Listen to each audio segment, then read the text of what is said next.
یہ زائنہ الکردی ہیں۔ انہوں نے جرمنی میں اعلیٰ ترین نمبروں کے ساتھ حال ہی میں گریجویشن مکمل کی ہے۔ زائنہ 6 برس قبل پناہ گزین کے طور پر جرمنی پہنچی تھیں۔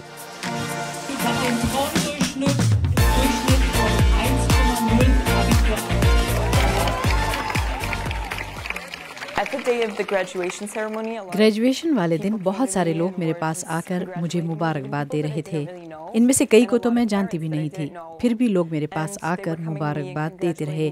کئی کہہ رہے تھے کہ انہیں مجھ پر فخر ہے۔ یہ عجیب سا احساس تھا، مگر مجھے بہت اچھا لگا۔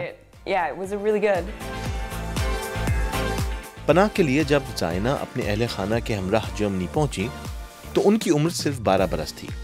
انہیں فوراً جرمن زبان سیکھنا پڑی اور پڑھائی میں بھی بہت کچھ نیا کرنا پڑا۔ لیکن اس سے بھی بڑا چیلنج ایک انجان معاشرے میں اپنی پہچان دریافت کرنا تھا۔ میری سمجھ میں نہیں آ رہا تھا کہ میں دوست کیسے بناؤں گی اور کیسے لوگوں کے ساتھ تعلقات قائم کر پاؤں گی۔ میں خود کو تنہا محسوس کرنے لگی۔ پھر میں نے اپنی ثقافت سے منہ پھیر لیا اور بس وہی کیا جو میری عمر کی لڑکیاں کیا کرتی ہیں۔ جرمنی میں دیگر تارکین وطن نے میرا ساتھ دیا اور مجھے یہ احساس دلایا کہ مجھے ایسا کرنے کی ضرورت نہیں۔ اب مجھے یہ اچھا لگتا ہے کہ میں 2 ثقافتوں کے بیچ زندگی گزار رہی ہوں۔ ابتدا میں زائنہ کو جرمنی میں تعلیمی نظام سمجھنا تھا۔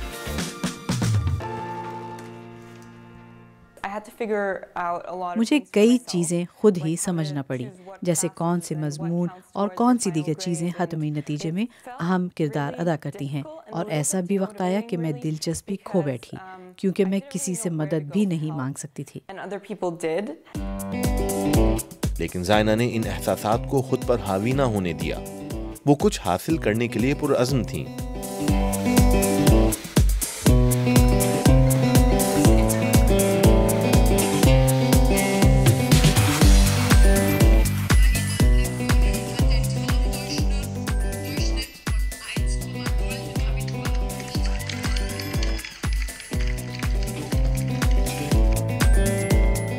آج زائنہ خوش ہیں کہ ان کی کامیابی دوسروں کے لیے مثال ہے۔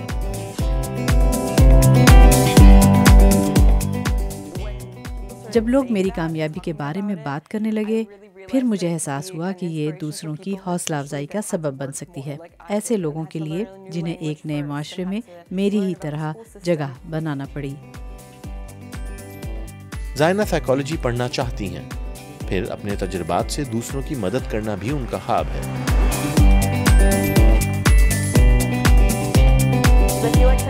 میں بالخصوص ان لوگوں کی مدد کرنا چاہتی ہوں جو میرے جیسے تجربات سے گزرے۔ مشکلات سے گزرنے والوں کے لیے مدد لازمی ہوتی ہے، خاص طور پہ ایسے افراد کے لیے جنہیں کہیں اور جا کر ایک نئی زندگی شروع کرنا پڑے۔